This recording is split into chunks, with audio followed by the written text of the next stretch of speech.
welcome. Have you all voted? All right. Excellent. Excellent. The early news is good. That's all I'm going to say. Okay. I'm going to do some housekeeping, and then we're going to get to work, although our guests are already hard at work. Couple things. I'm going to introduce Nikki Henderson in a minute to talk about discussion group, which is tomorrow, 6 o'clock, 166 Barrows, and she's got a very special guest. But I want to tell you about a new opportunity or rule, and that is that if you have missed a class or two and are in danger of flunking, you can go to discussion section, give the leader your name on a piece of paper, and that will count. That will make up for a missed class. Okay? An opportunity. Reminders on final projects. You have your two options. They've been up on BSpace. People have been coming to talk to me at office hours about their ideas. Michelle and Allie are also available to talk about them. Another reminder on your reading responses. Remember, in addition to your reading response, first, you're only required to do 4. I don't know if it's an outburst of enthusiasm, but many people have been doing many more than that. You're welcome to, but only required to do 4. But they should all have a question at the end for our guests, okay? So don't forget that part. Some people have been doing that. Very quickly on our Google Hangouts, Bob Martin on the policies surrounding meat is tomorrow, Wednesday, November 7th at 1:30 p.m. Mike Calicrate, Wednesday, November 14th at 3.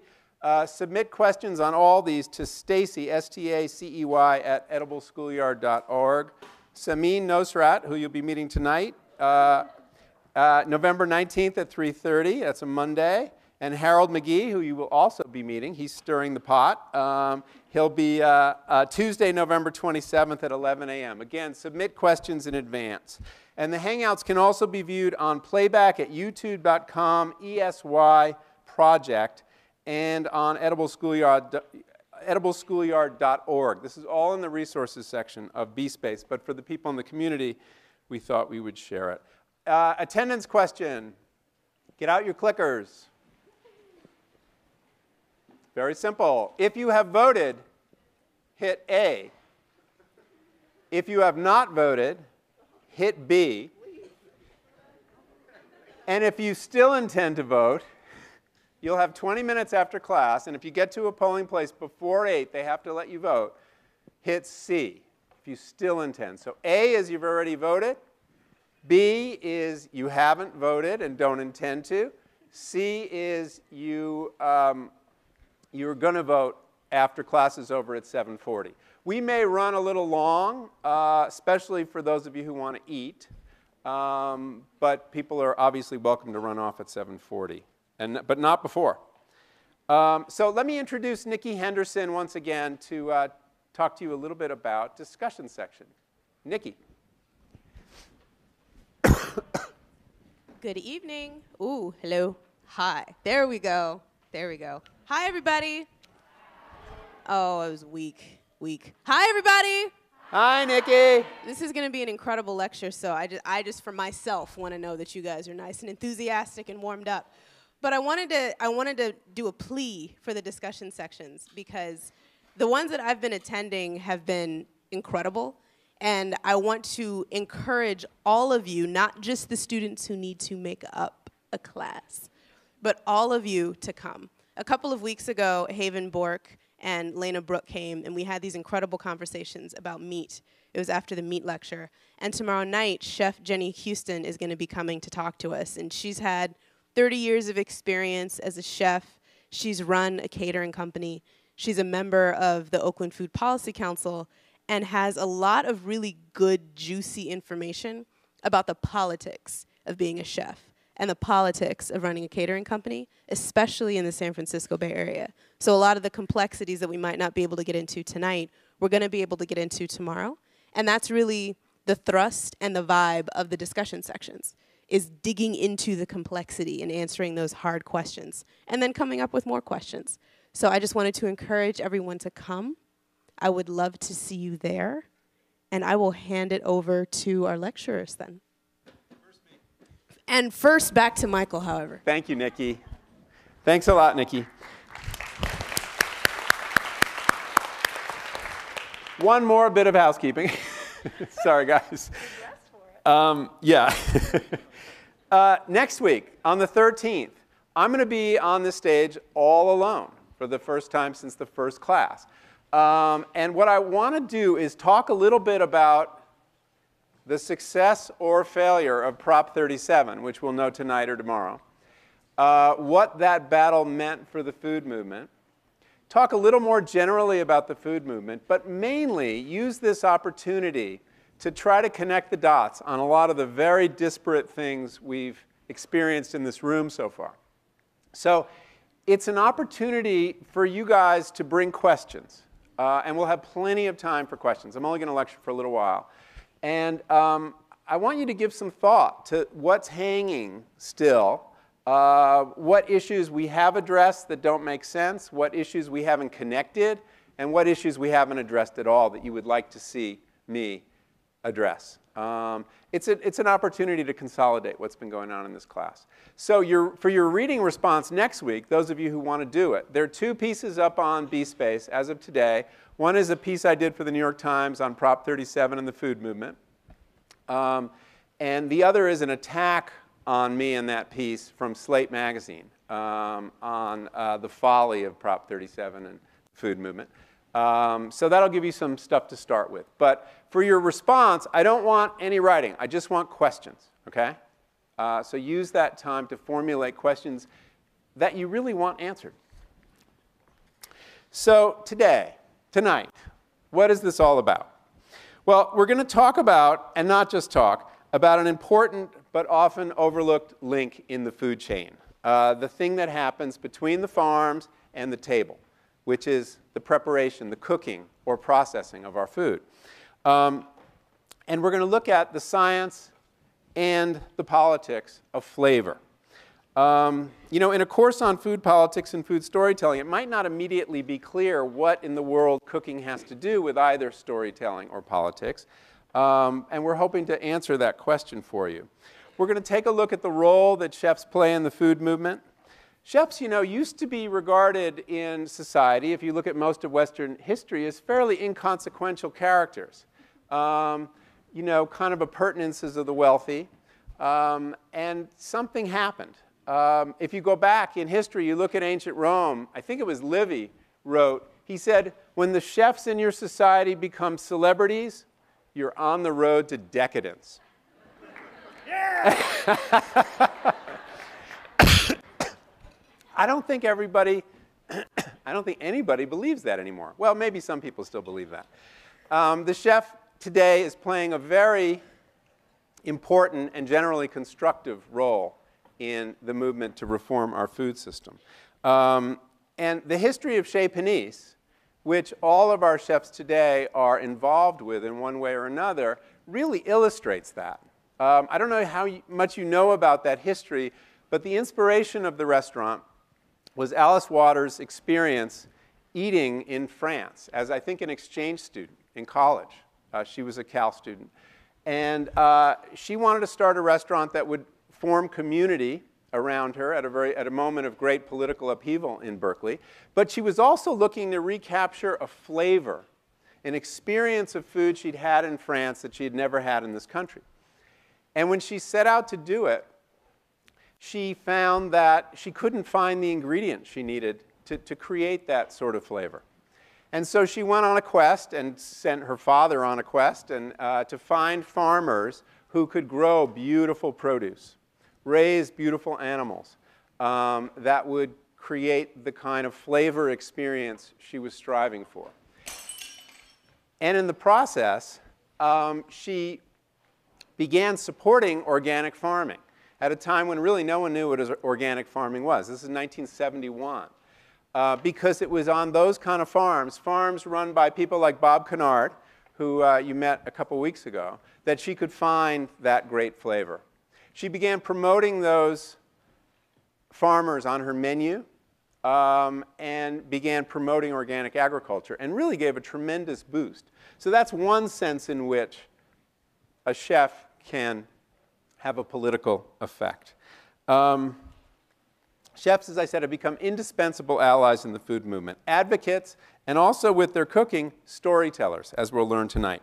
So I'm going to introduce all 4 of our guests, and then I'm going to ask them each to give you kind of a 5-minute introduction to who they are and how they came to this interesting place where they're essentially devoting their lives to flavor in one way or another. Charlie Hallowell, who's now stirring the pot, started his career in the kitchen at Chez Panisse. He has a degree in English. Is it from Cal? Yeah. From Cal. Cheers for the English department. And 8 years ago opened Pizziola restaurant in Oakland, in Temescal. More recently, he opened Boot and Shoe Renew.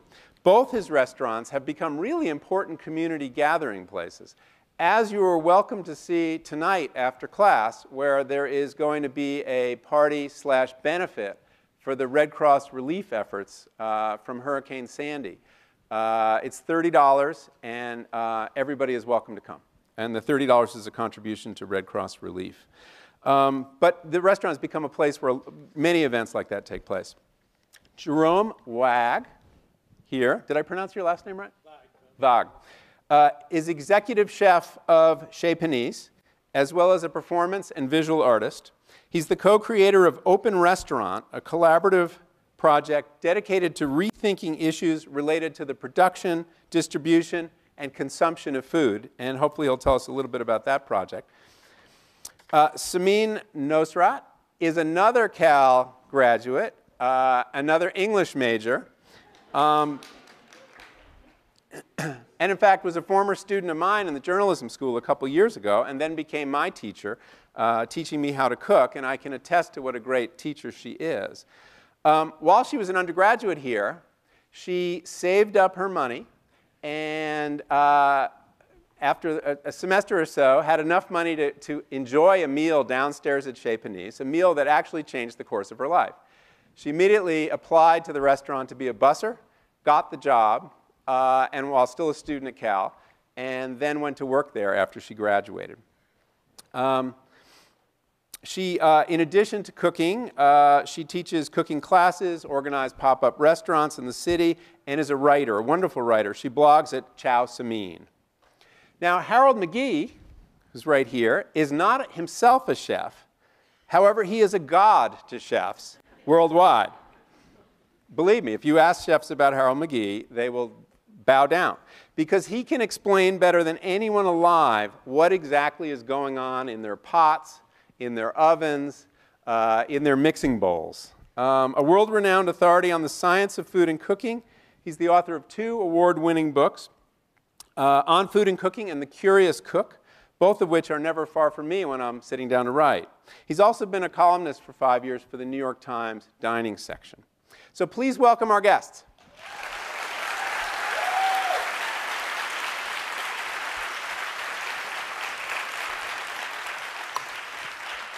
So as I said, we'll start with a brief introduction. Who would like to go first?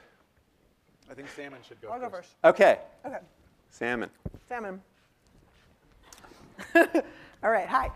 I'm so honored to be here, and I just wanted to mention that my path to where I'm standing right now this moment started not far from here with Alex Schwartz, who is I believe the university's really liaison for organizing this class. The godmother of our course. The godmother of this course. And I came to Berkeley in 1997 to go to college, and my whole life I've wanted to be a writer and to write. And so I took one of the freshman seminar classes that she's been instrumental in organizing for over 10 years, because that was over 15 years.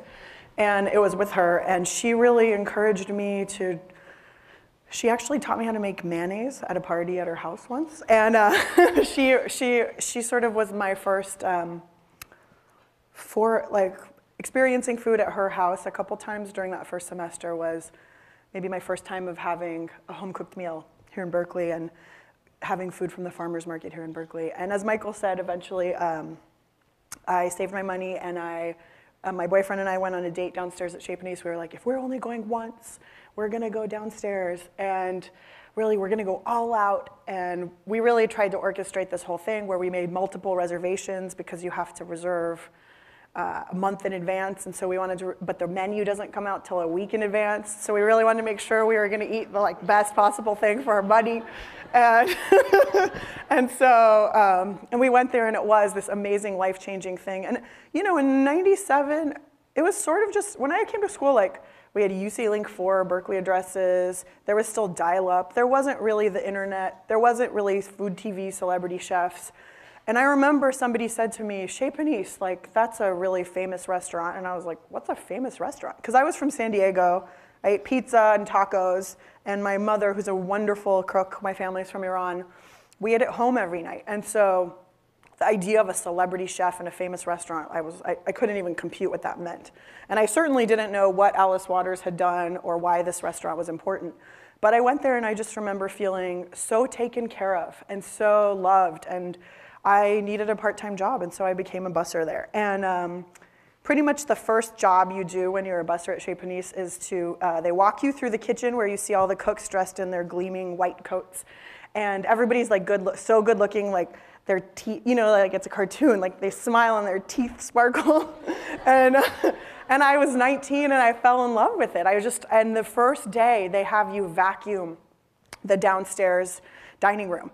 And I remember by then I had done a little research and found out what was this place and who were these people and what was so important about this food. And I just remember feeling this amazing feeling of being so lucky. And I thought to myself, I just can't believe that they're trusting me with vacuuming the downstairs of Chez Panisse. And it really was this decision. Becoming a busser there was a decision that changed the entire course of my life. My whole life, I'd wanted to write. I was an English major. I was submitting to literary journals. I had the idea that I would graduate and become a writer. I didn't know. Nobody ever tapped me on the shoulder and said, oh, hey, that just doesn't happen. And so sort of that realization and that waking up was really simultaneous with being immersed in this amazing place with this incredible culture. And that's where I met, these people who've become my best friends and my family, and it's just been quite incredible. So from busing, I definitely wanted to cook, and I, did everything I could to volunteer there, and eventually, after much persistence, I was given an internship, and I continued going to school here, and after school I worked for one of my professors in the English department for a couple years, and I did my best to write. And I was really reluctant to let go of my academic inclinations. And as any of these guys will tell you, Chez Panisse is a very unique restaurant. And I didn't know that because it was the only restaurant I'd ever worked in, but almost every person there has a 4-year degree, and at that time when I started working there, a lot of people had master's degrees and graduate degrees, and it's a very intellectual place, and it's a very passionate place. And there aren't a lot of, normally restaurant people are the misfits or the uneducated, almost like people straight out of jail. And we are the misfits too in some ways. But, and I think you'll learn that when Charlie talks. But, it was this, I was never encouraged to abandon any sort of intellectual path. And so for me, I became interested in where my food came from and the history of that food and where my mother's food and my father's food and the food that they cooked came from. And so I started to study food history and food culture and traditional food making methods, and I went to Italy and I wrote and I studied there, and I came back and I worked in an Italian restaurant that's gone now. It was called Eccolo, and we really made everything by hand, and I was really sort of single-handedly trying to reinvigorate the Italian food-making methods that were dying in Italy on 4th Street in Berkeley, and that didn't really work. But we did. We made all of our own cured meats and pickling and curing and all that kind of stuff, and I kept cooking, and I kept cooking, and I kept reading and learning and meeting interesting people, and I've always loved to read everything and do poetry. I almost went to school to become a poetry graduate. I don't really know what you do when you're a poet.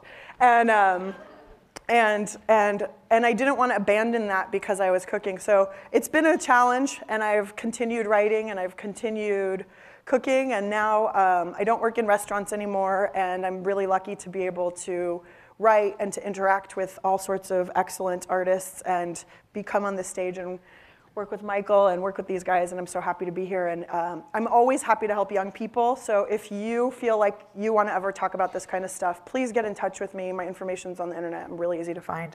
And I would love to encourage anybody to enter this wonderful, amazing world. Thank you, Samine. Thank you.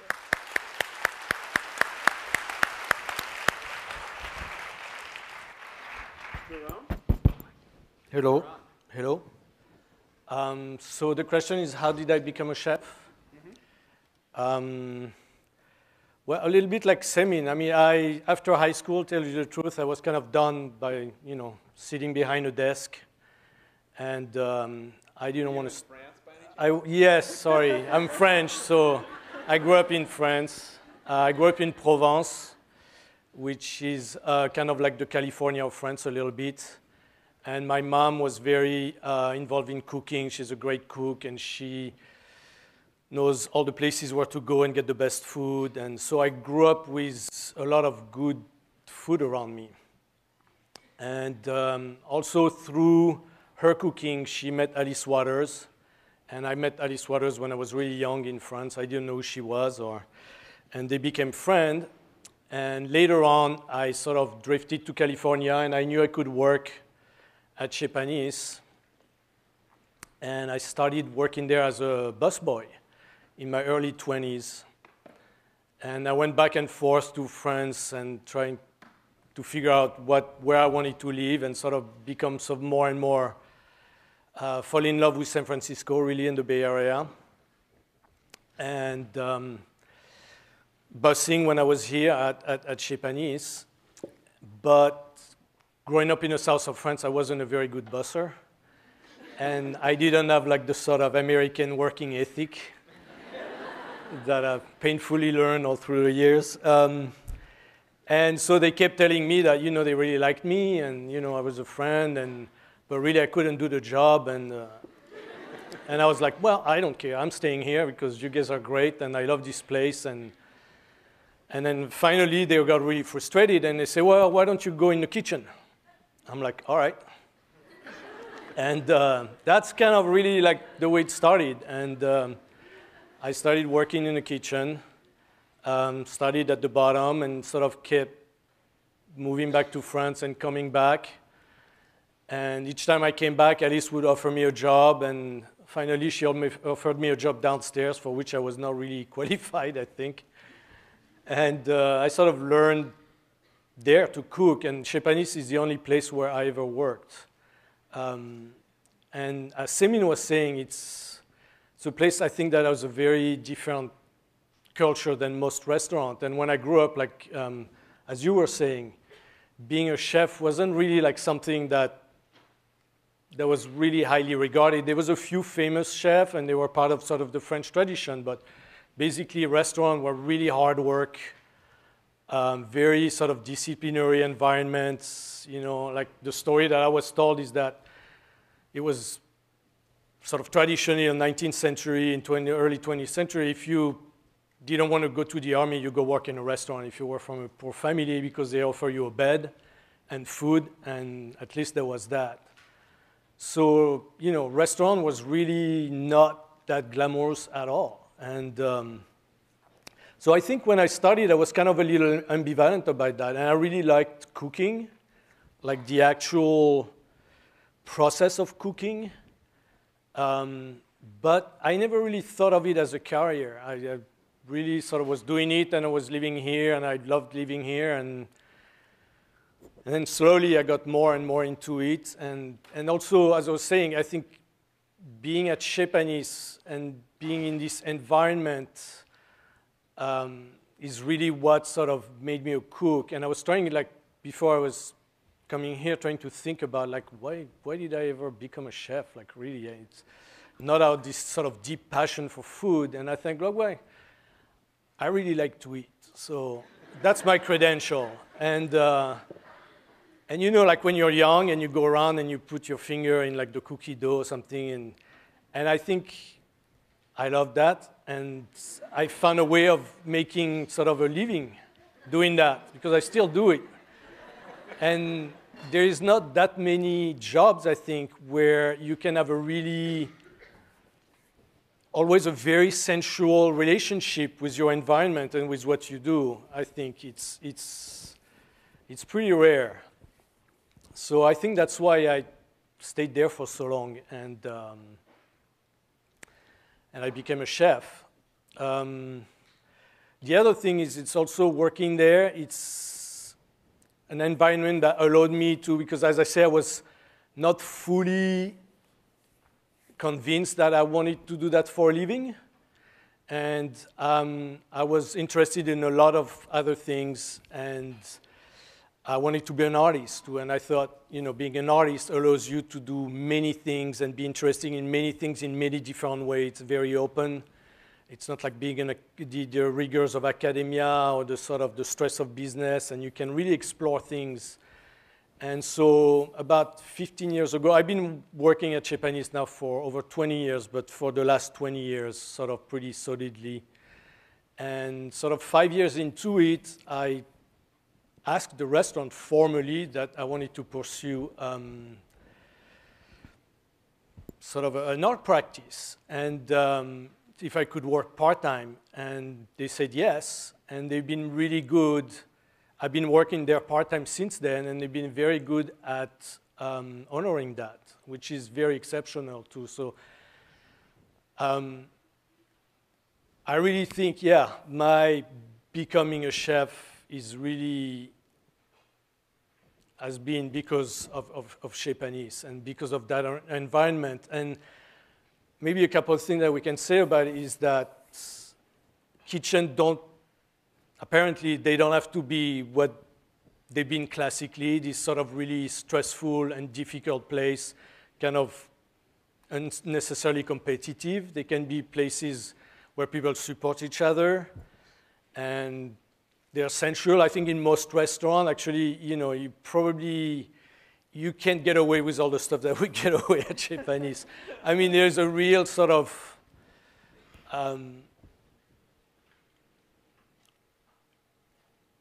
atmosphere that, we don't encourage people to put their finger in everything that looks good, but it's kind of permitted, and it sort of creates this great atmosphere of sensuality, and you're always sort of re-energizing your palate and tasting different things, and especially because it's a restaurant that works really on freshness and on simplicity and on produce, you always keep connected with all the food that gets there.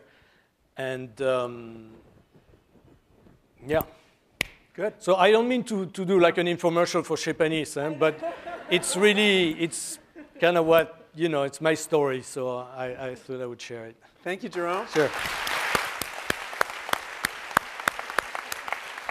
And we'll talk more about senses and sensuality, which is such an important part of cooking and such an important part of what's going on in this room right now, as you can smell. And don't worry, we'll explain what's happening in a couple minutes. Charlie? Hey, hello. Am I on? You're on. Whoa, no way. I can't even hear that I'm on. You can hear him in the back? Yeah. Okay. Okay, good. Wow. I'll tell you, being a chef probably, right, is not something that anyone in their right mind would choose. But it's like a disease that you catch, and if you either have the disease or you don't have the disease. I had no intention whatsoever of becoming a chef. I grew up on the East Coast in like suburban Connecticut, basically. I lived in New York when I was really little, and then suburban Connecticut, and my dad was a traveling salesman, and my mom was kind of a homemaker, but like a Midwestern homemaker. So we would eat. She would cook really cool stuff for me for my birthday. Like pork. We had lots of pork chops and potatoes. And when it was a fancy night, she would make a pan sauce out of the pork chop juices with sour cream. That was about as fancy as it got.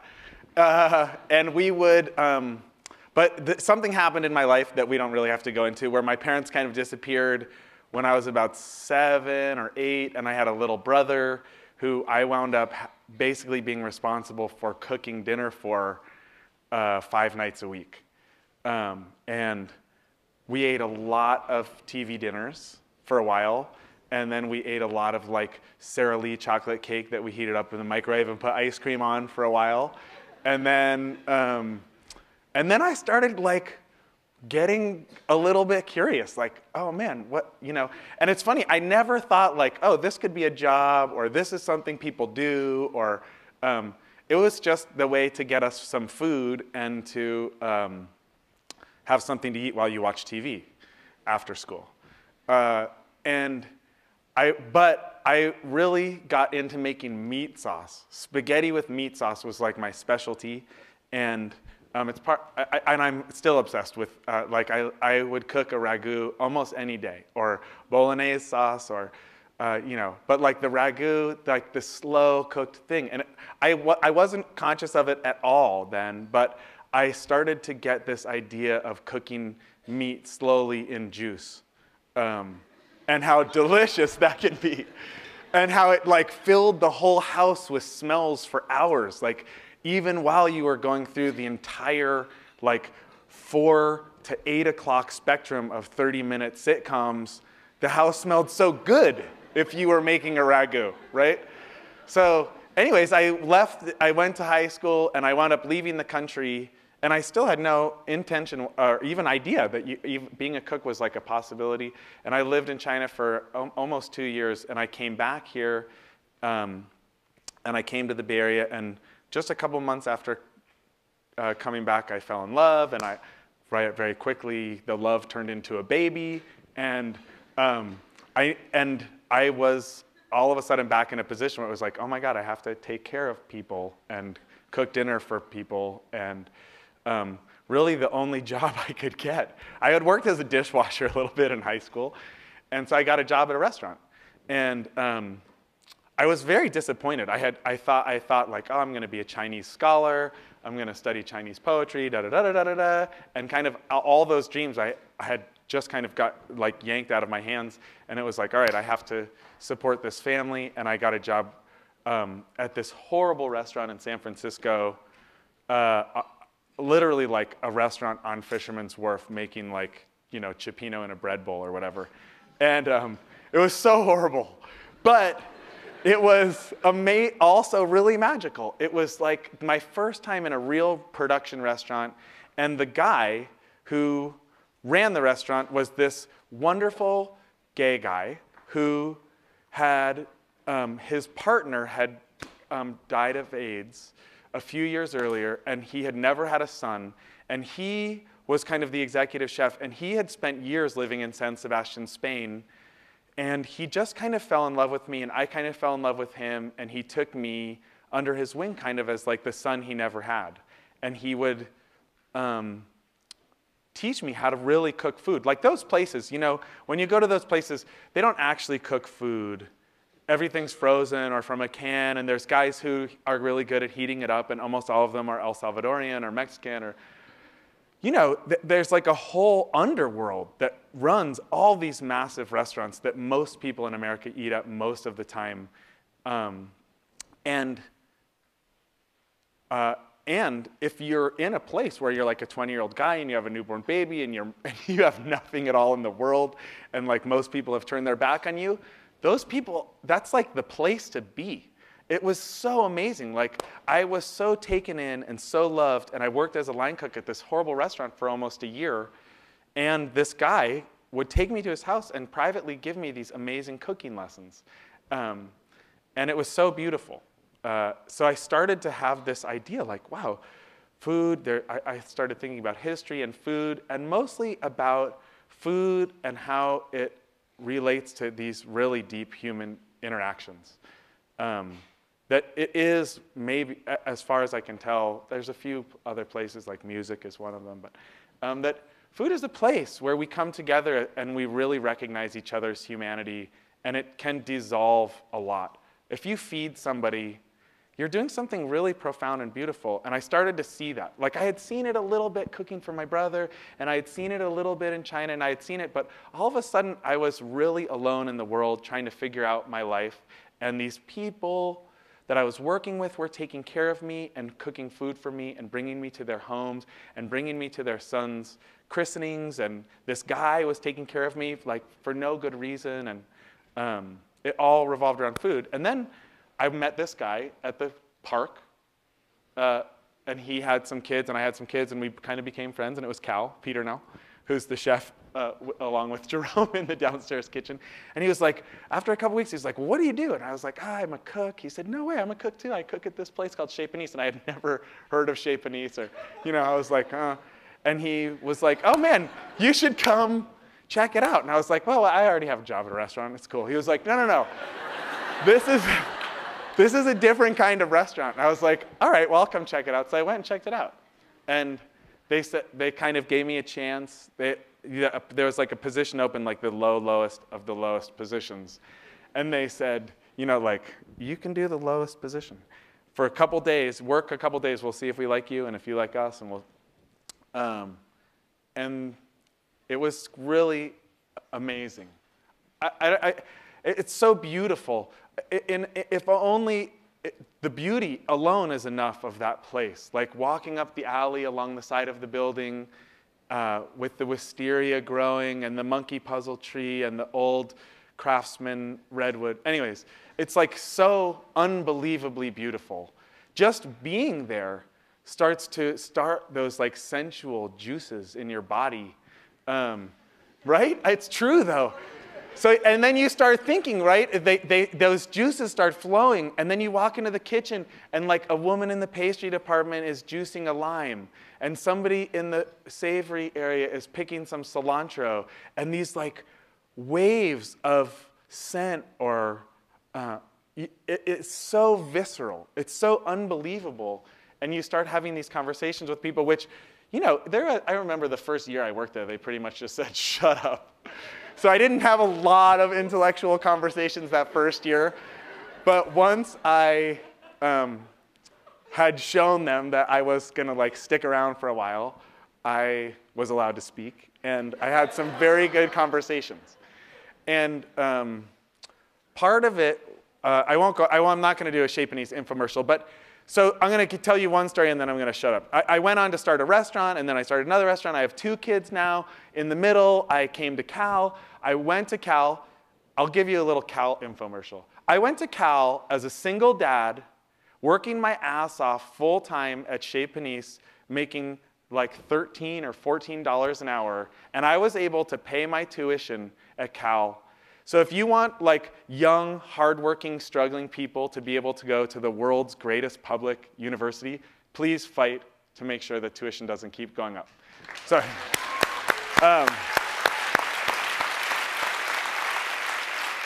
yeah. So I'm gonna just one quick story. Sorry, no. So food is really great. Scent is really great. Have I been going too long? Okay, I'll tell later. Okay.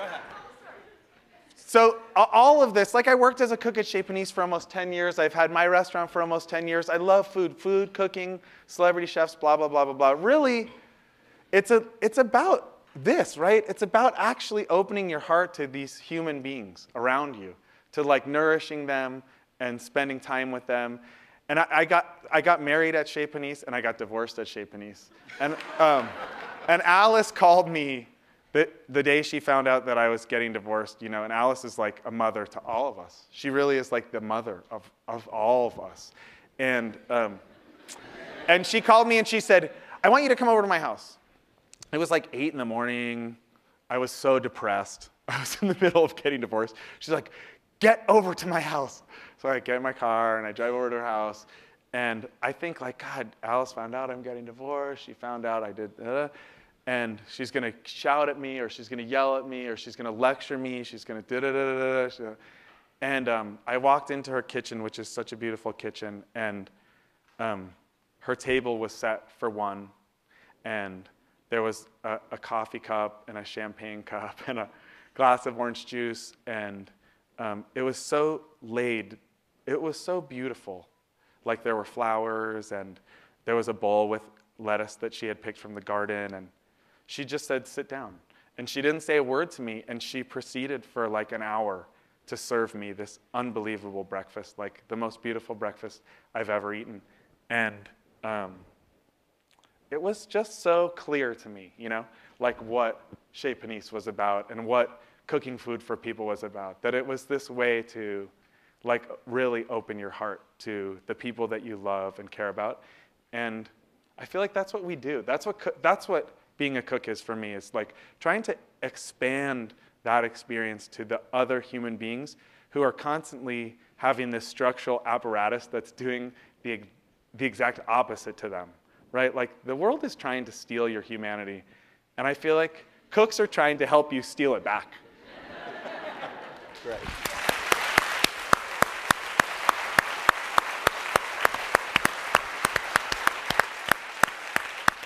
Well, you've learned that chefs are very good talkers.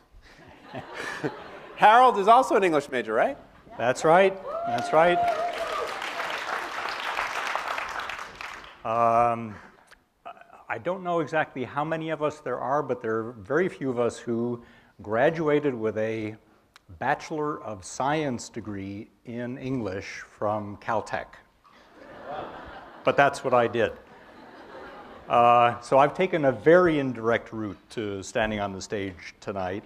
I, as a kid, loved science, all aspects of it. I had a rock collection, an insect collection. Anything I could collect, I would collect.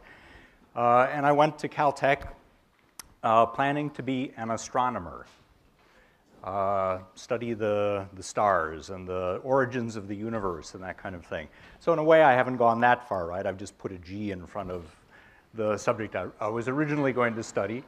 But I realized in the course of being at Caltech at that time, this is way, way back there. This is the late 1960s, early 70s.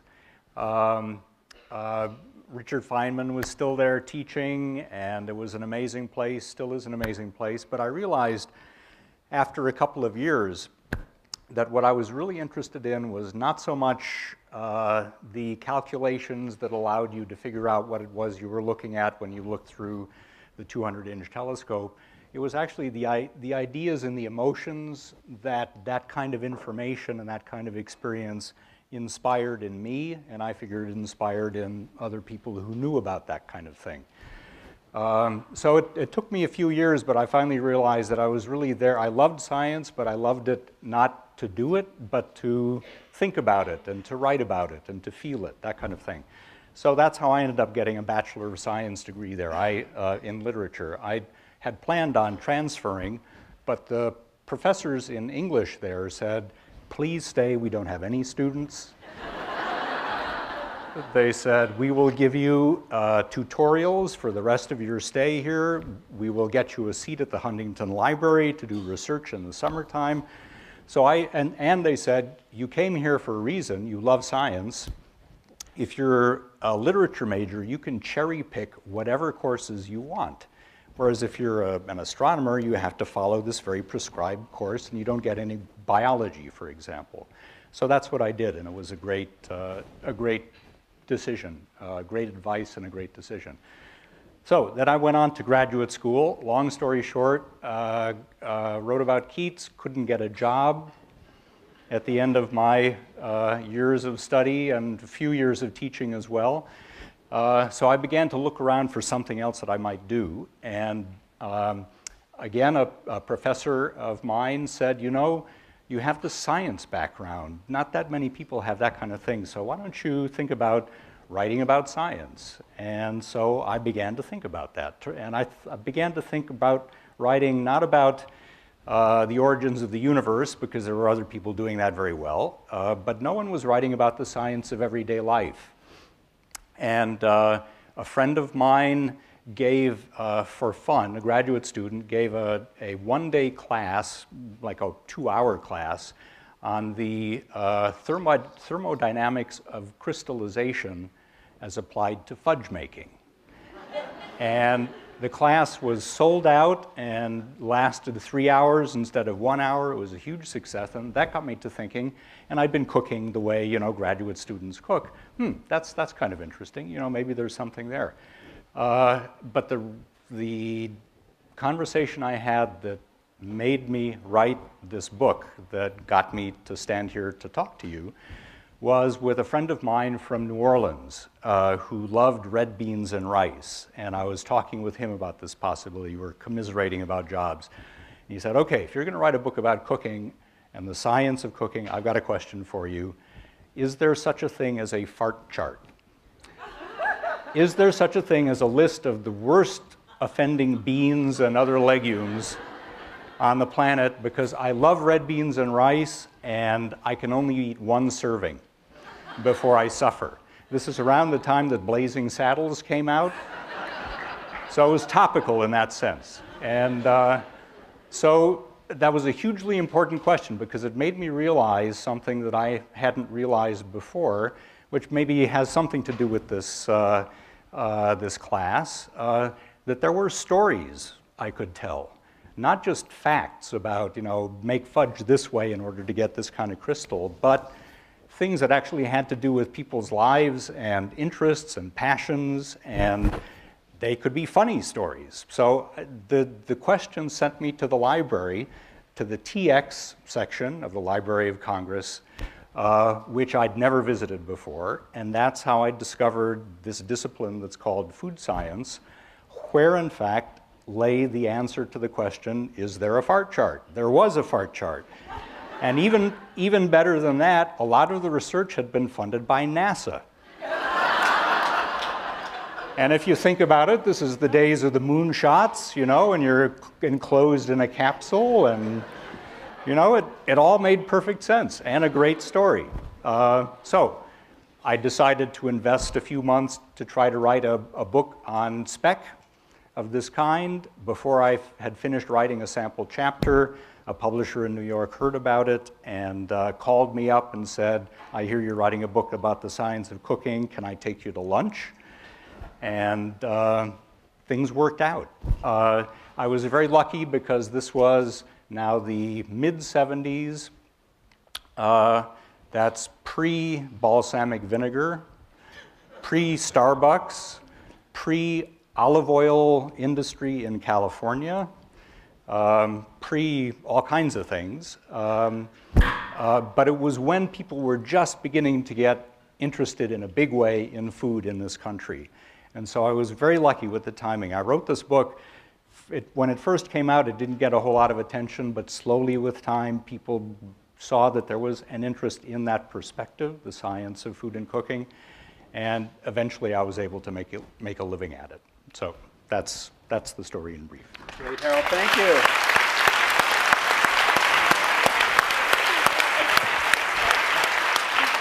Okay, so the question on everybody's mind is, what's cooking? Why don't you tell us a little bit about what you're doing, and then maybe Harold will tell us what you're really doing. What really happening?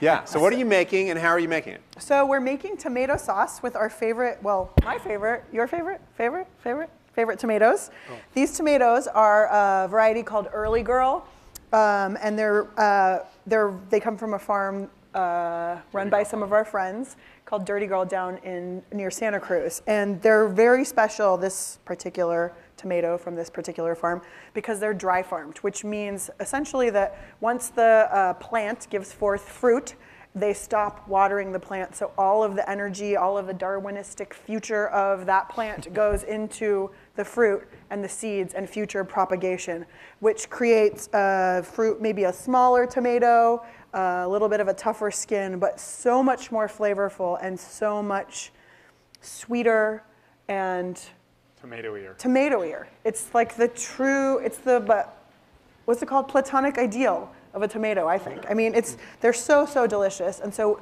Is that true, Harold?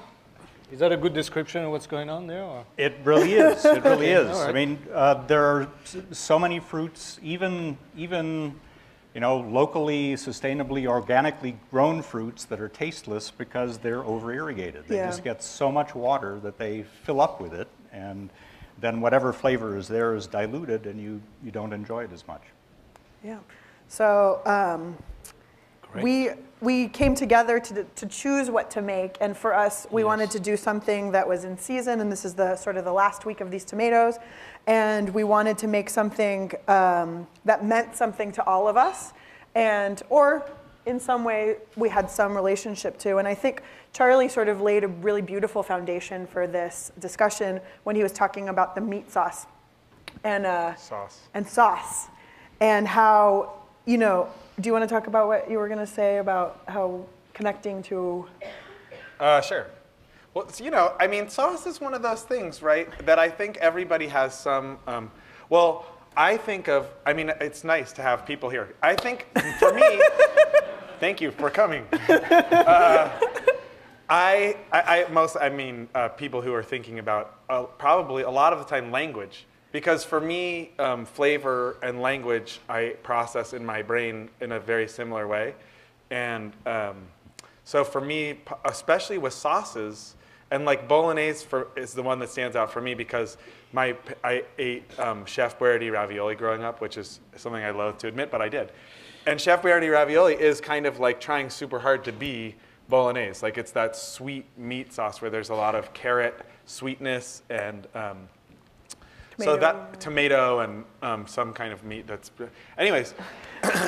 So for me, when I eat a sauce, especially a sauce that like is just tomato sauce or bolognese or pesto is just like this, I have a library of that moment where I taste the sauce or the pesto or the, from the first time I tasted it until this time that I'm tasting it.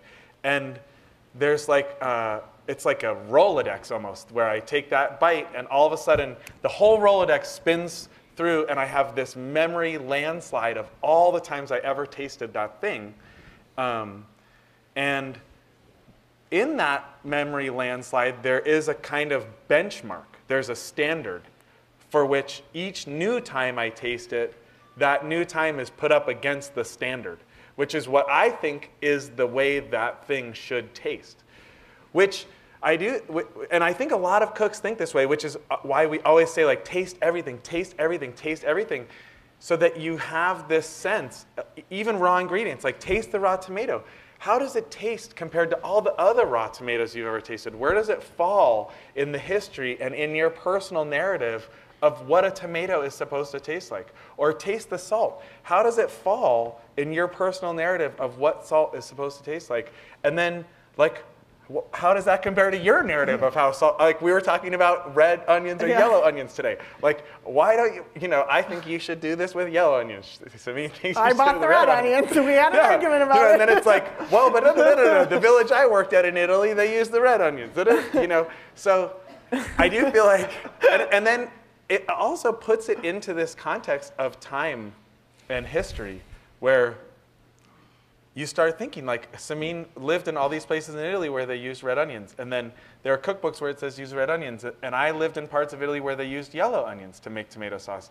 And then, you know, I just feel like that it is so amazing, like language, in so many ways, how we create this notion of meaning or of flavor or of our personal place within within the narrative of that flavor or that ingredient or, anyways. Let's go back to the beginning, though. Why onions at all? And talk about the recipe here. Maybe You started with a base of Specifically? onions. Yeah. Well, because tomatoes have often a lot of acidity. And so we start with onions and garlic, I think, to create, those are sort of like basic, your basic cooking ingredients, onions, olive oil, garlic. I mean, we're talking about Mediterranean cooking, sort of classic. And it sort of creates sort of a rich base for a lot of the cooking. I mean, like actually somebody came at the restaurant last week and they couldn't eat onions. And like there was onions in everything, which actually, it's funny because I try not to put onions too much in things because I think they are a little too sweet often, and I like things to taste a little more raw and sort of assert themselves a little more instead of softening it. But we do use them a lot, and I think this is like really the, as I say, yeah, the baseline of Mediterranean cooking. It's to create a certain richness, I think. Mm-hmm. Mm-hmm. So we melted some onions, some red ones, and actually after 20 years of cooking, I still don't know what's the difference between a red and a white onions, and they all Maybe Harold can help us. Maybe well, that's what yeah, I we're- know. yeah. So we had that discussion, and I'm like, I can't tell them. They say, oh no, they're stronger, they're Onionier. sweeter. Which are stronger? They're onion. The red ones. The red onions. Yeah. They So make you when cry more. I came here, I felt kind of like an idiot. I'm like, hey, the chef of a great restaurant, and I don't even know what's the difference. And so I came and asked Harold, and he told me that actually maybe not. So you can tell us more a little bit about it. And so I felt much better actually. So that's why I think it's. Well, I think you can generalize for a lot of these things that this particular variety of the vegetable tastes more sweet, more pungent, more astringent, whatever. But that it's always important to remember that within those categories, there's also a tremendous range. And so I think it's true that that purple onions, red onions are kind of like shallots in the sense that they tend to be sharper. But they tend to be sharper. And there have been times when I've bought them expecting them to be that way, and they haven't been. So much depends on how these things are grown, how long they've been sitting on the shelf, either at the store or in your house. There are so many things that go into the flavor of something that you cut open on your cutting board, besides the variety. That variety is a good initial guide. And of course, if you're a restaurant chef and you have suppliers that you use all the time, you can kind of count on things that they're getting being a certain way.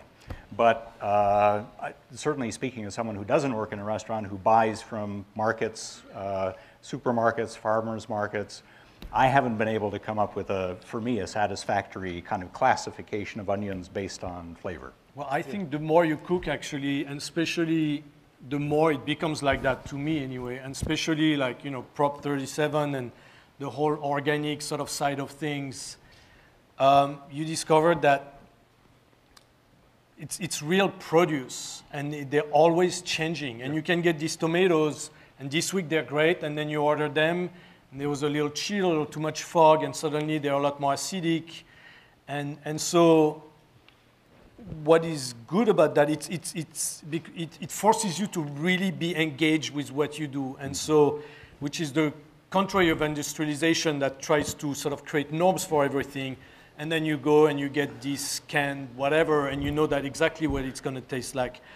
But with sort of small farms and organic produce and all that seasonal sort of culture, you really have to pay attention to it, and you really have to sort of be a lot more sort of intuitive and creative, and sort of if the tomatoes are a little more acidic, you're going to add more onions, for example, or you're going to use them differently, or you're going to put more olive oil. So I think that's a really important aspect of cooking, and especially now that there's sort of a whole trend of cooking that's very, very technology oriented. And at Chez Panisse, we're sort of on the other side of that. And we even, our stove at the restaurant is like the worst stove that you can buy, the cheapest one. And we have a fireplace that we use every night. So we cook with fire, and cooking with fire, it's always different. Sometimes the wood is a little more wet, it's more green, it never works the same way. The fish that you get, the meat that you get is different. So you really have to always be completely engaged with what you do. Having bad tools, having sort of bad tools is really, it's kind of a very interesting premise, as opposed to have like sort of a water bath that are a certain temperature, and you put things in there, and then you hear a beep and you take it out. And not that that can be interesting. I'm not trying to put it down because I think it's interesting, but having really bad tool, like, I mean, how worst of a stove that you can imagine right here. Because it's starting to burn, and you have to fill that with the wood, and you're like, okay, it's starting to burn, so I need to keep like turning around, make sure it's not gonna burn, and make the sauce taste burn, and so. No, I just want to reiterate that. I mean, I think that, like Wendell Berry was here. I don't know how many of you got to go see Wendell Berry, and I don't know if you know about Robert Haas is here. I feel like we are surrounded by all these amazing sages, and our stage companions. But you know that, and all of them from all these walks of life, that this idea of being present in the world, right here, right now, doing what you're doing. I mean, Wendell couldn't have more beautifully articulated that, and I feel like it is such a thing to commit your life to being a cook, where you're using only ingredients from around you, supporting these farmers, having to constantly be engaged in this endlessly dynamic process where there's no static element, right? And it just never ends. And the minute that you think that you know what's up, the minute you're like, I've cooked that chicken breast 100 times, this time I'm not going to pay attention, that's the minute you burn it. Or that's the minute the log rolls off the fire and crushes your pizza. Or, you know, you're never on top of cooking, which is why I love it, because it's a form of meditation. You're always paying attention. You're forced to, and it happens to you on the very micro level when you're stirring and tasting. You know, how many times have we tasted this over and over, and adding salt and adding basil, adding oil, all this stuff, and you have to do it every single day. And tomorrow, if we came back and made the same tomato sauce, it wouldn't be the same recipe, because these tomatoes, they would become sweeter, right? They would keep ripening and becoming sweeter, and so maybe we wouldn't be able to use the same onions. And I teach a lot of people how to cook, and they're always like, give me the recipe for that delicious thing that we make. And I'm always like, there is not a recipe for this kind of cooking. This is about being fully present and tasting and starting to really familiarize yourself with your own palate. And I think... And wouldn't you say that it's a metaphor for just like navigating the world and the other human beings starting to around? Trust yourself and starting to trust what's around you and really trying to just engage with it in the most fundamental and basic and honest way, I think. And you're saying it really can't be systematized. Well, and this is why it's so political. Like, you know, there are all these things like, choose what you're going to buy, blah, blah, blah. That's all very important. It's so important to go, I would say it's very important to go shop organic. It's very important to go to the grocery store and look at the ingredients. It's very important for us to know if there's GMO stuff in this stuff, blah, blah, blah. It's really, really important for you to just like know your grocer and for you to like walk slowly through the grocery store or walk slowly through the neighborhood or to know your neighbor or to be present in the world in a way where some of these things, you know, it's crazy to me that anybody doesn't want GMO stuff listed, but apparently there are a lot of people who don't, even people who aren't getting paid by the industry. But it's, you know, it's weird. So I think that cooking and having a relationship with food, right? It's the thing. It's the thing that you need to do more than anything else. You need to kill stuff and you need to consume it in this violent, selfish way so that you can keep living your life. And if you aren't totally present to that process, there's something unbelievably wrong, right? It is arguably the most incredibly profound thing that you do in your like very selfish, very ego-driven life of self-propulsion through the world. And if you stop doing it, you will die. So, well, but no, if you stop doing it, you can have a corporation do it for you. Well, yeah. Why isn't that satisfactory to you? I mean, most of us, half of the food dollars spent in America are spent to have large corporations prepare food for people. Why isn't that satisfactory to me? Because it doesn't taste good. It's not so uninteresting. And it's not humane. I mean, this is your life, and this is the fuel that you. I mean, I want to feel like I am a vibrant part of the world. Like, just like when I go to River Dog Farm and I walk through those fields, it feels so vibrant. It's so beautiful and so filled with this energy of like fruit and I use the word juicy all the time. It is juicy. I mean, it is so juicy there. You go to Full Belly Farm or River Dog Farm or any of these incredible organic farms around us, any time during the harvest, and you can just feel like the air is thick with ripeness. It's amazing. So you're saying that cooking, shopping for food is a way of engaging with the world that we shouldn't, Oh yeah, absolutely. that we miss something when we outsource And it eating. to others. And eating too. Especially with the Well, people I mean, that you love. that's what you put in your body. Yeah. And you know, we say you are what you eat, so that's pretty essential. And you know, either it's just a saying, but there's got to be some truth to it. And I have this project called Open Restaurant, and in there we say you are what you eat, and you eat what you cook. And so you are what you cook. So that means that you go and collect things, and you transform them, and then you eat them, and you become that. And so doing your own cooking is really important because it's a way of engaging the world that's more lucid and more conscious, basically. But that sort of eating, you know, you are what you eat. It's also you are what you consume, and that can be images, and then that can be words, and it can be all the culture. So this sort of eating and cooking and this transforming your environment into making it something that you can ingest is, I think, probably one of the most fundamental process in sort of in just human life. And like I always thought, like what we do when we cook, we go and take something from our environment, we cut it in little pieces, and then we put it back in a pot, and we cook it, and we transform it. There it was basil, tomatoes, onions, and then we have a tomato sauce, something that we all know, that we all recognize. We've sort of, you know, there's a long history from Italy to the Americas where it comes from, and so we sort of, it's sort of a meaningful process, a process of making meaning, and this process of dicing things and then putting them back together in another kind of order and then transforming them. It's like you can think about chemistry. They do that with molecules. You could see like a writer who takes words and then arrange them and then puts them into a book. And so it's a way of producing meaning and creating sort of our human world, I would say. So. Beautifully said. Now let me ask an even more basic question. You're talking about how fundamental this is to being human. And in fact, we humans, most other animals get by on raw food, right? I mean, it's kind of weird that we're the one species that cooks. Harold, I wondered if you could talk a little bit about why that should be. What good is it for us?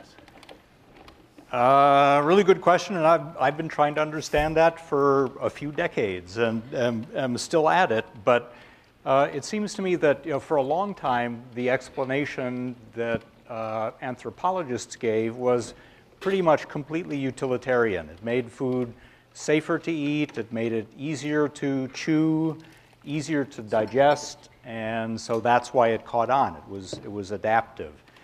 And that sort of makes sense. All of that makes sense. But it seems to me that it leaves out the energy that we've been hearing about the meaning of the activity of cooking and eating. And it seems to me that's a big part of it too. So if you imagine, for example, with this sauce that consists of onions, tomatoes, basil, olive oil, and salt, if you ate, I mean, you could get the same, essentially the same nutritional value by eating each of those things separately and uncooked.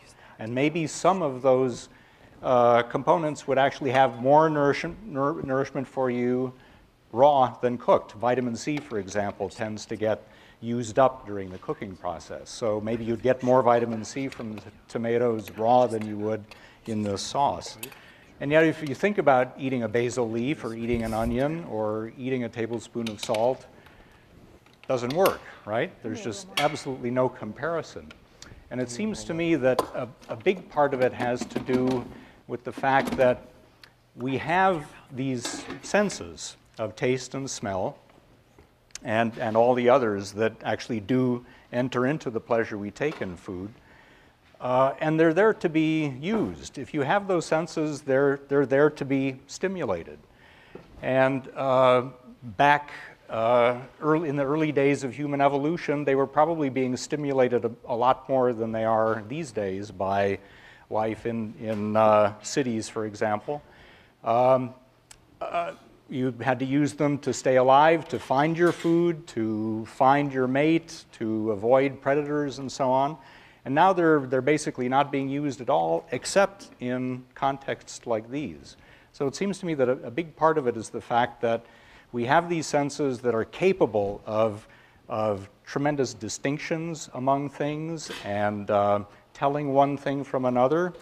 And it turns out that cooking not only allows us to combine things to make a whole that's more interesting than the sum of its parts, but it changes those things in the process of cooking them. It transforms them into something much more complicated and much more interesting. Just one point to make is that the one food that we generally do eat frequently without cooking is which kind of food, which category? Fruits. And fruits, if you look at them and ask the question, what's the difference between a fruit and a vegetable? One of the things that's different is that fruits are, in a sense, pre-cooked. They're way more complicated when it comes to aroma and taste molecules, different kinds of molecules, than any other food that we eat. And so it seems to me that when we cook, we're trying to take the other parts of the world that can nourish us and make them as interesting, as intrinsically delicious as fruits are, by making them more complex. That's a great answer. Harold's written a beautiful essay many years ago about why we like cooked food. And he talked also about the fact that some of the compounds that are made have this, well, as you said, hearkening back to fruit, but just they're more elusive. It's like troping language. It's like going from prose to poetry. And it reminds us of other things. And I think that that's a very powerful argument. So we're starting to serve. And I don't know how this is going to work, but while we're working it out. We have a secret corps of volunteers who are going to come help and pass. But we're not quite ready for them yet. We're not ready for them yet. But I'd love for you guys to ask some questions of any or all of our guests. We've got one way down there. Yes, you. What is that contraption you're using, Jerome? It's a food mill. It's sort of a vise that pushes the tomatoes with the skin and everything through little holes. So it's only the sauce that comes out, and then all the skins and the branches of basil and everything stays outside. Yes. Oh, Charlie, you want to recognize people? That's good. Sure. Yes, young lady with the glasses.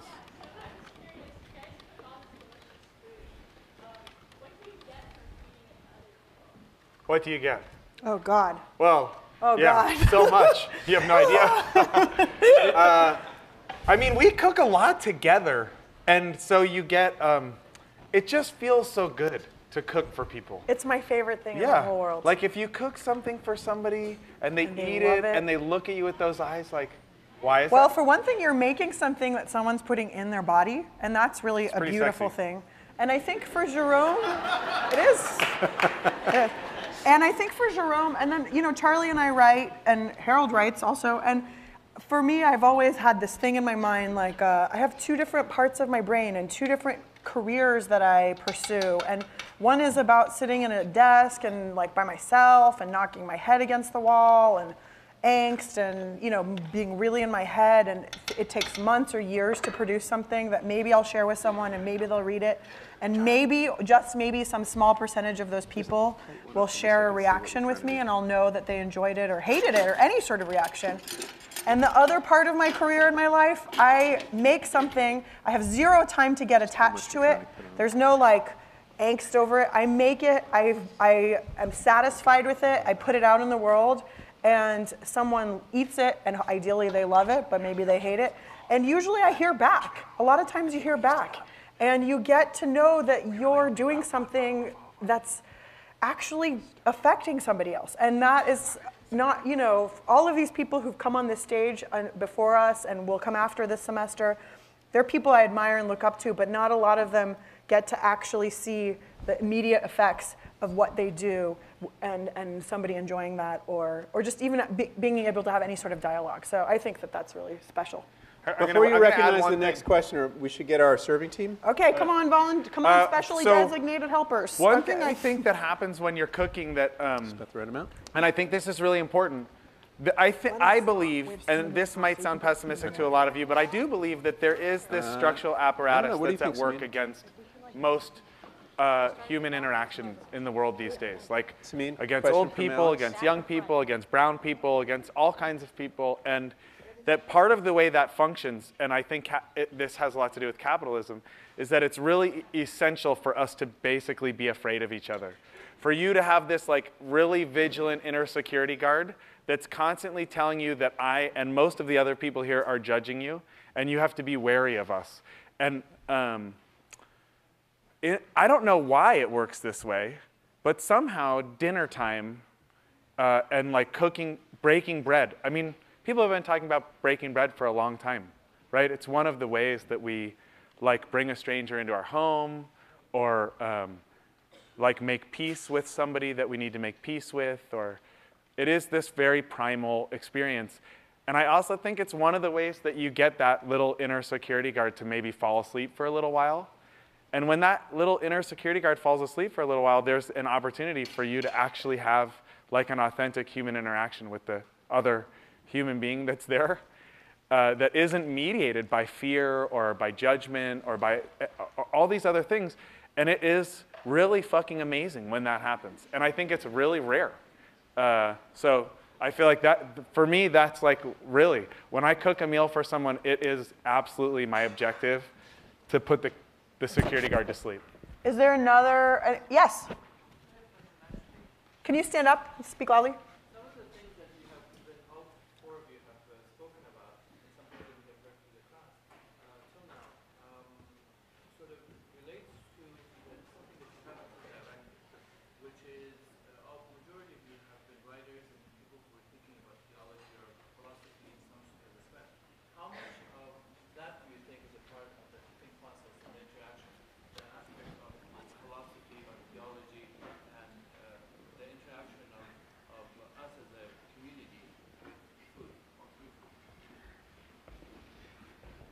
Harold?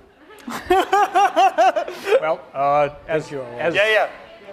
so the question was basically, how much does our relationship to philosophy or theology or to general human thoughtfulness really permeate our relationship to being cooks or to why we cook? And then how does it extrapolate into the society at large? Great question. So I'm the odd person out here, and my answer is going to be a little bit different, but I would go back to what I wanted to do when I started school in the first place. I was interested in the universe and understanding my place in it, and it never occurred to me to look at food. I grew up in the 50s, and there just wasn't that much to be interested in back then. What I came to realize by the accident of starting to write about food was that that part of the universe, that element of the universe is, if anything, more interesting, richer, more complicated than cosmology is. And that there is something that not only helps us kind of understand our connections with each other, but helps us understand our place in the natural world, where it is that our nourishment came from, why it is that we eat the things we do, what happens to the world when we choose to produce things the way we do. All of that is really rich material as well. And so it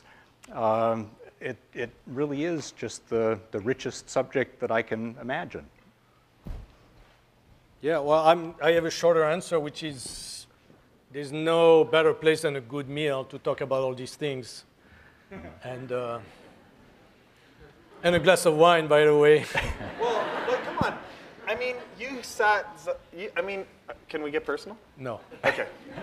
I think that I very rarely meet a cook who's a thoughtful cook who doesn't have some relationship, even if they don't really want to talk about it, or to some sense of devotionality, which can manifest in a lot of different ways, right? But we work really hard, and we work a lot of hours, and we're very committed to a certain level of like purity or truth in what we do, right? We're trying so hard to be really loyal to the food and really loyal to the customers. It's so vulnerable, right? You guys come into my restaurant, or you go, especially at a place like Chez Panisse, where there's no choice. You go eat downstairs at Chez Panisse, and you don't have a choice. And so there's the level of vulnerability is very heightened, right? He has to make this thing that you have no choice to eat.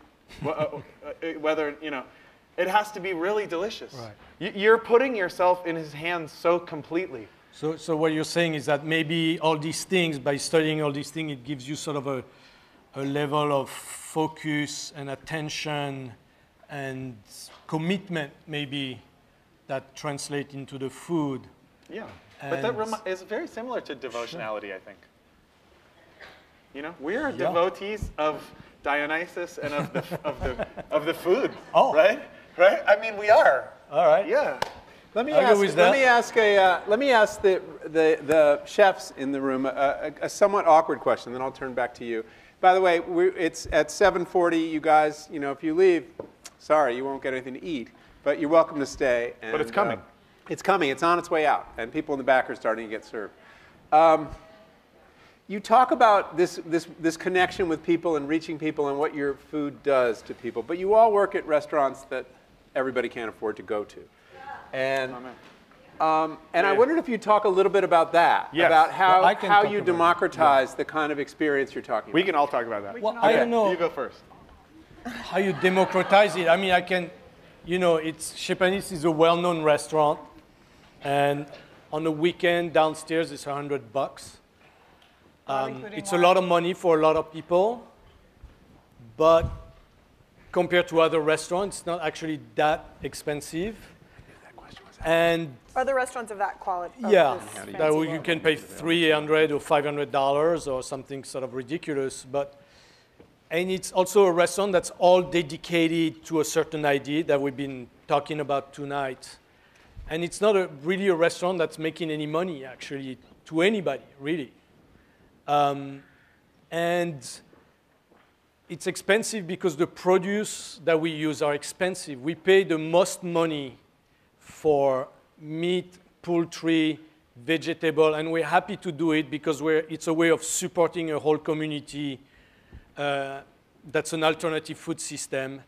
And it turns out that to grow things in that way, where you respect the land, you respect the people that work with you, and you respect the whole process, food is actually expensive. And you pay $1 for a burger at McDonald's because it's a completely different food system. And if you really pay attention to what's going on in that food system, it's pretty frightening. And it's not really $1. Well, whatever it is, it's cheap. So diabetes medicine is pretty expensive. Michael talked a lot about this, but the good food and healthy food is not cheap because it's a whole system that sort of takes care of the very basics of life and give those very basic, really a lot of quality. So I think a lot of people, we don't think about this and we don't really care because it's easier to go in a restaurant, pay $7 and get, a sandwich. But if you really think about it, what the implication that entails, it's I don't know, it's very important. So I'll tell you, I think there's a few things. One is that you have to choose. So I think good food doesn't have to be expensive. There's a lot of people eating really good rice and beans all over the world, and it's really good. I love rice and beans. I love polenta and beans. I love yard greens. If you come to my house, pretty much like at least 3 or 4 days a week, we eat rice, fried eggs, and yard greens. That's what we eat. That's what my kids eat. That's what I eat. That's what I eat. And that's delicious. And if it's the summertime and I'm harvesting beans, then we eat beans. Or if there's shell beans at the farmer's market, we eat beans. And we eat a lot of rapini. And it's cheap. Polenta and beans is cheap. You can eat great organic polenta and beans till the cows come home. You're going to have plenty of money left in your pocket. What's interesting to me is that, like, I want to have a restaurant, and this is why Pizzaiolo is like a little bit bourgeois, or it is a little bit more expensive, and Chez Panisse the same thing, right? For me to have a restaurant where I can charge, except I am going to start a rice and beans restaurant where you're going to be able to get a great plate of food that's like a whole meal for $5. That's like that's like what top 3 dream, $5. People should get a great meal where everything they need is for $5. But that's a different thing. You can have the fart chart menu. Yeah. No.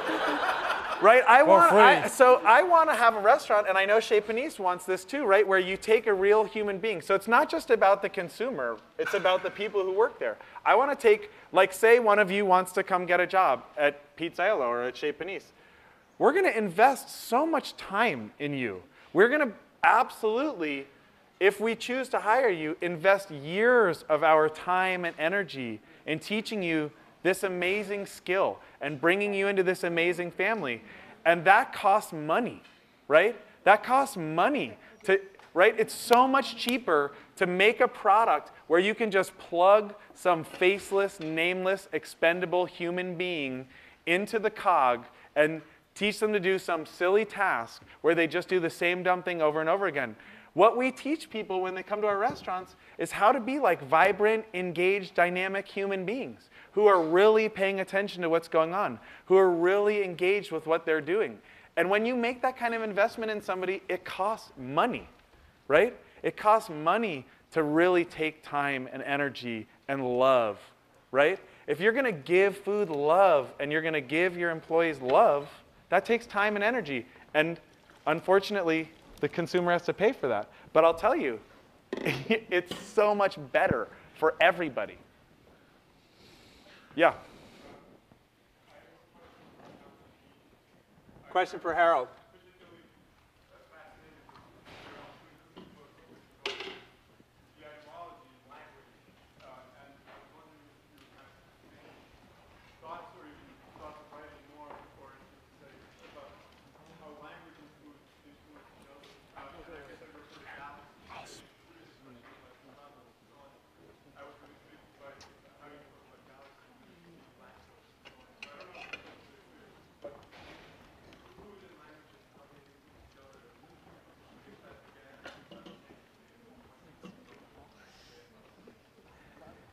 Okay, I got, I'd say 75% of that. Food and language and their connections, mutual influences, and so on. And it is something I'm very interested in. I came from a literature background to food and was encouraged by an enlightened publisher not to scant that, to really delve into the etymologies of the words that we use to report on our experiences with food. And I'm right now writing a book about flavor, which really does come down to exactly that question. How do you take these experiences that are so interior and so subjective and so individual and communicate them to other people who may be experiencing things completely differently? So I don't have a quick answer for you, but I think it is a fascinating aspect of the general subject. And I would point out as well, just something that occurred to me thinking about this this evening is that Homo sapiens and the word sapiens, you know, it's the there have been various lineages in the genus Homo. We're now Homo sapiens, and the word comes from the Latin, which Linnaeus used it because it means perceptive or wise or something like that, knowing, intellectual in some sense. But the word actually comes from a root that means to taste. And what we've been talking about today has been largely about tasting life to the fullest, paying attention to what's going on in the pot every day, paying attention to the expression on the face of the person who's receiving the food that you just gave. So I think this idea that being fully engaged in the world is really inextricable from the act of nourishment and the pleasure we take in that, I think, is central. Thank you. Before I recognize the next one, I thought you guys might be curious to know how many of you voted. Your turnout rate is well ahead of the national average. 88%. 88% of you voted. 11% did not vote, 33 people. And 1%, 4 people, are rushing out the door to vote right now. Good luck. Some of them might be international, so they couldn't vote. That's true. Some of them may be international. Good point. Okay, yes? What are you going to do with the skins from the tomatoes? Question is, what are you going to do with the skins from the tomatoes? They're going to go into my compost. They're going to be composted. Unless you want to put it in your compost. Yeah. Or do like a natural dye project. Yeah, stand up so we can hear you. I've been cooking for a few years now, and you know, it's been hard, like, for me to justify to my family or to my friends, like, why I do what I do. You know, to spend 10 and 12 and 14 hours, like, in a day dedicated to this. And I was wondering, for the 3 of you that cook, like, what, like, I mean, obviously you do this for a living, especially for the 2 of you, but how do you justify this to other people that, you know, in our American society, it doesn't make sense to dedicate your life to something that you love? Well, I think I mean, do you mean cooking like professionally? Yes. Well, I think it's a kind of a passion. I mean, that's an aspect that maybe we haven't talked too much, but working in a restaurants have very special environments. And it's hard to describe. I don't know how to describe it, but it's different hours. You're always working when people are going out. You're working on the weekends. And there's all kind of people that end up working in a restaurant. And it's a very special kind of atmosphere, I think. And some people feel really comfortable in it. Cheryl Strait. It's like a weird home. It's like being in your kitchen all the time, you know? It's not sure. Yeah. Go read Dear Sugar. Do you know Dear Sugar? Cheryl Strait. She's an amazing columnist, and she can answer your questions. Go read Dear Sugar. I mean, I think, yeah. Sorry, you want to quickly answer this one and we'll move on? It's a thing. I know very few cooks who aren't conflicted about that, who don't go through periods where they question why they do what they do or if they should keep doing what they do. And really, I feel like you just have to really try to hear your heart. And if your heart tells you to stay in the kitchen and keep cooking, then that's what you should do. Thank Yeah. you. Any other student questions? Could you stand up so we can hear you? Thank you. First off, for anyone who's interested, 61% of the vote is in Ohio. Obama's ahead by 2.4%. What's happening? Thank you. Makes me nervous. I'm curious as someone who loves to cook and loves to use seasonal vegetables, like obviously that's very important to how you cook, but what's the creative process as a chef for how you decide what you're going to serve? You know, how much of it is improvisation? How much do you try out before you actually decide what you're going to present? So I would love Before to you say answer something. that question, since some people are going to be filtering out as they eat, can we just express our gratitude to the chefs for the delicious meal?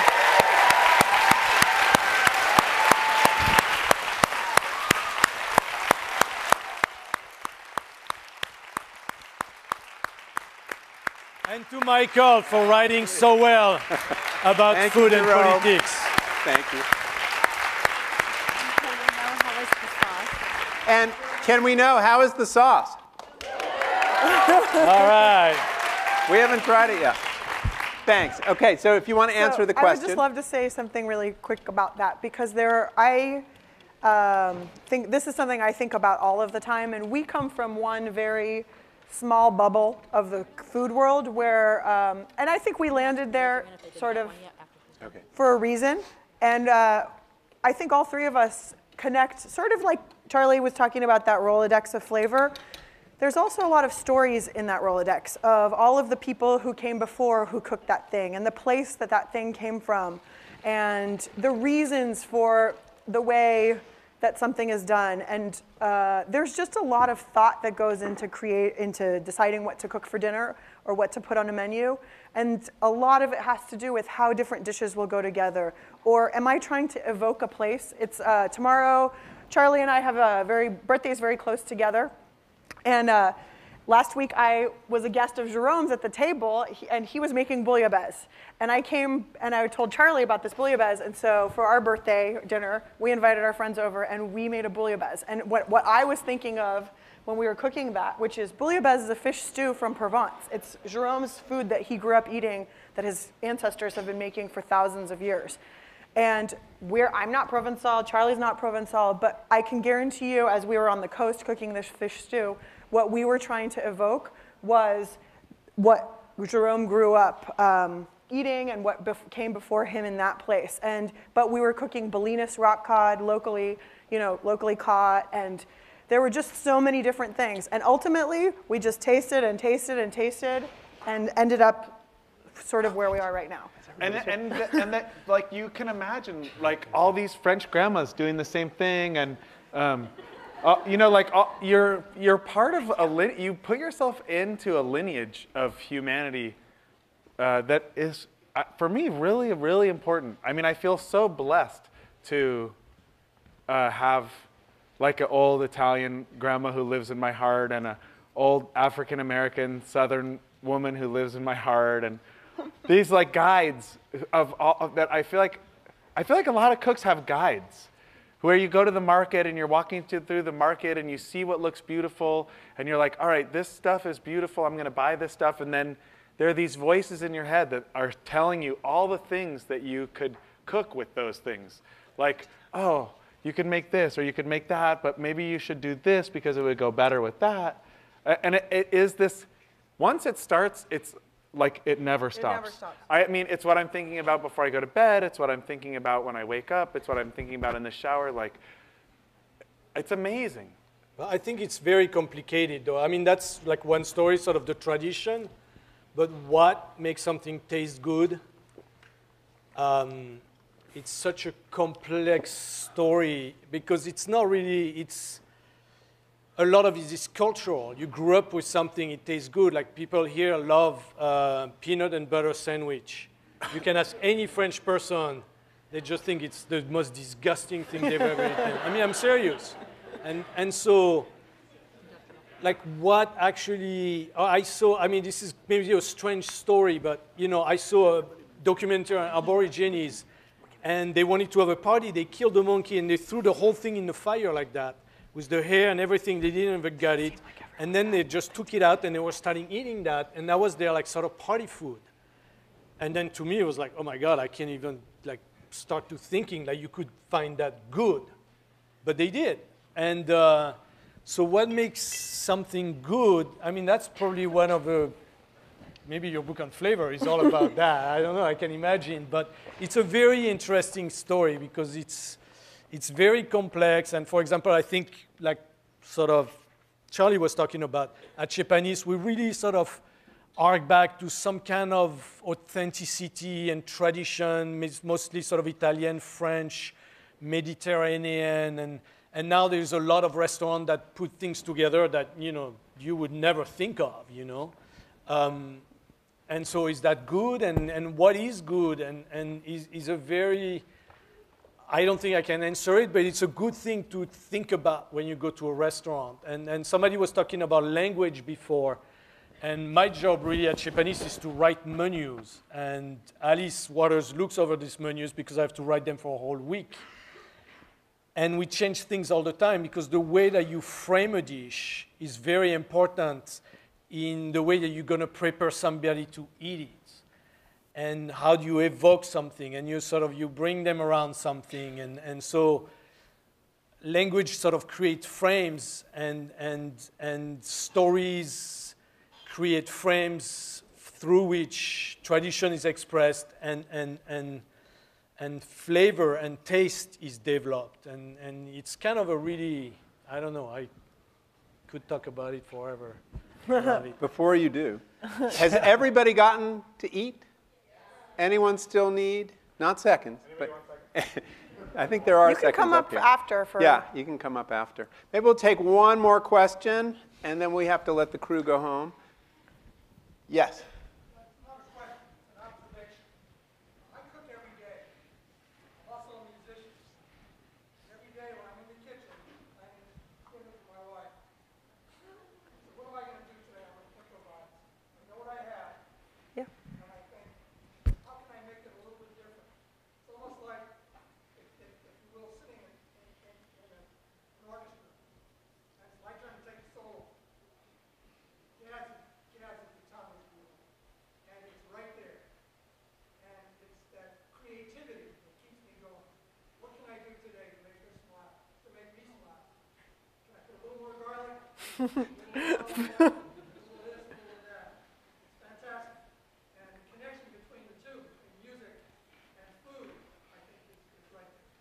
I have to say, I don't remember another class, do you, where we've had such eloquence, both in the audience and on the stage.